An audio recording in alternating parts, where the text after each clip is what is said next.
and it's going round and round and round. And I don't know how many takes we were able to do before I completely freaked out, maybe 3. And I was like, okay, I'm done. I have to get out of this. I can't do it anymore. We got it in take 1 though. The other 2 takes were just for me to torture her.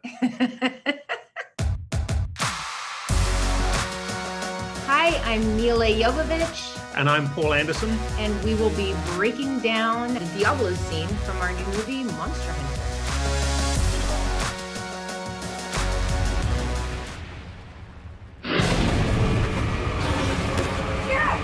The scene is about halfway through the film. Milla has been stranded on this island of rock, surrounded by an ocean of sand. And inside the sand lives the Diablos that can pop out at any moment when there's any kind of vibration on the sand. So it's kind of like Milla and Tony Jaa trapped on a desert island with a shark circling them. And they've got to figure out a way to get off the island and defeat this giant monster, the Diablos. And they think they have a plan, but we'll see whether it works or not.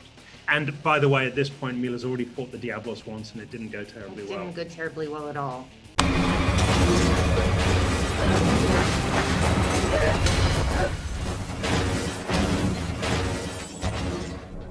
Well, you know, our approach on the movie was that obviously we had to build the creatures in CG. Everything else should be as real as it could possibly be. So for a scene like this where, you know, gravity is doing what gravity does, you know, I didn't want to fake it. You know, I didn't want Milla kind of just in the vehicle and then us having CG objects drift around her. I wanted to actually put her in a real vehicle and then twist the vehicle around and around and around. So you could see gravity really playing on her and you could feel the reality of it. And the reality was unfortunately very uncomfortable for her. But the end result, I think, looks fantastic. Actually, the rig was like this giant Humvee, kind of like a rotisserie chicken that would like just roll around. And we would get pretty much chained into it with all these wires, and you have your like stunt costume, all your pads and things.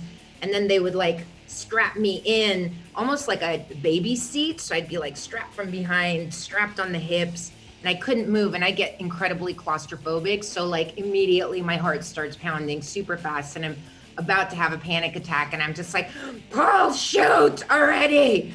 Because, you know, it takes forever to like get ready and get everything ready. And then things starts turning around and they're throwing all of this debris into the car and the noise and the wind, and it's going round and round and round. And I don't know how many takes we were able to do before I completely freaked out, maybe 3. And I was like, okay, I'm done. I have to get out of this. I can't do it anymore.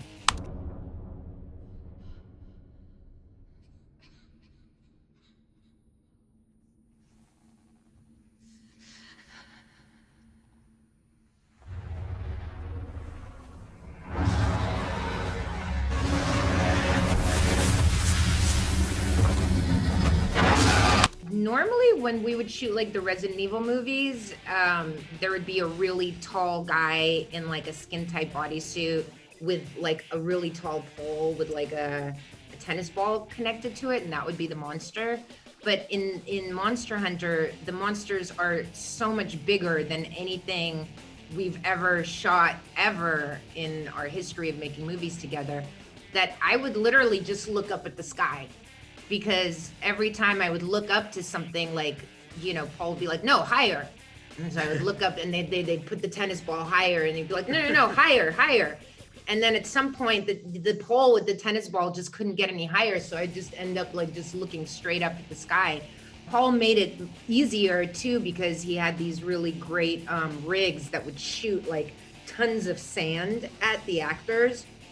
And it was really intense. So every time like the monster would like put his foot down or like run, sand would like fly everywhere, but it would be a real sand cannon. I don't know how many tons of sand a lot were being shot at us, but it was just like, and all the sand would come. So you would be actually reacting to things, which, you know, makes it a lot easier to imagine something is after you that's like that huge. And whenever the creature was moving and you had to have like a traveling eye line, we'd try and put a drone up in the air. So we'd have the drone at the correct height of the monster, so like 40 feet high, so that if there were two actors looking at the same monster, they would have a unified eye line. And then we could we'd use that for establishing what the actors were looking at. And then also those shots would kind of double as the monster point of view or over the shoulder shots.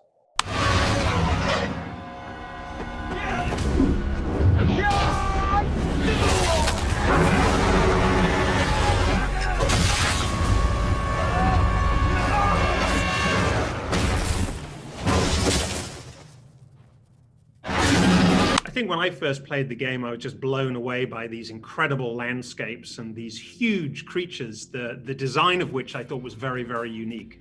And that's really what I fell in love with.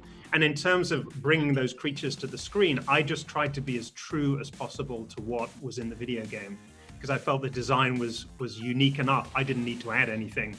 I just needed to be truthful. And in my quest to do that, I worked closely with the creators of the game to make sure that I got the fine detail of the creatures, even down to what their fingernails look like, as accurate as possible.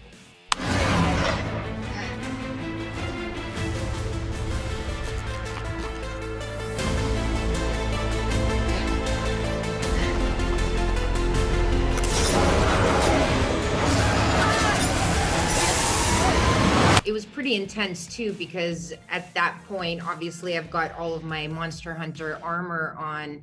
And, you know, when you do wire work, you have to have like a whole rig. So you have to have like all of this padding and the whole suit underneath the armor. And listen, we were in the desert. I mean, it was hot.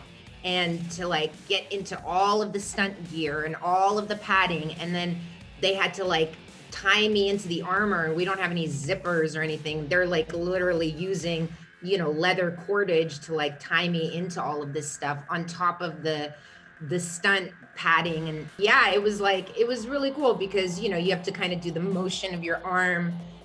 You know, they count it down and it's like, okay, 3, 2, 1, and then bam, and then you just fly up. It was really cool. I don't care what those creatures are.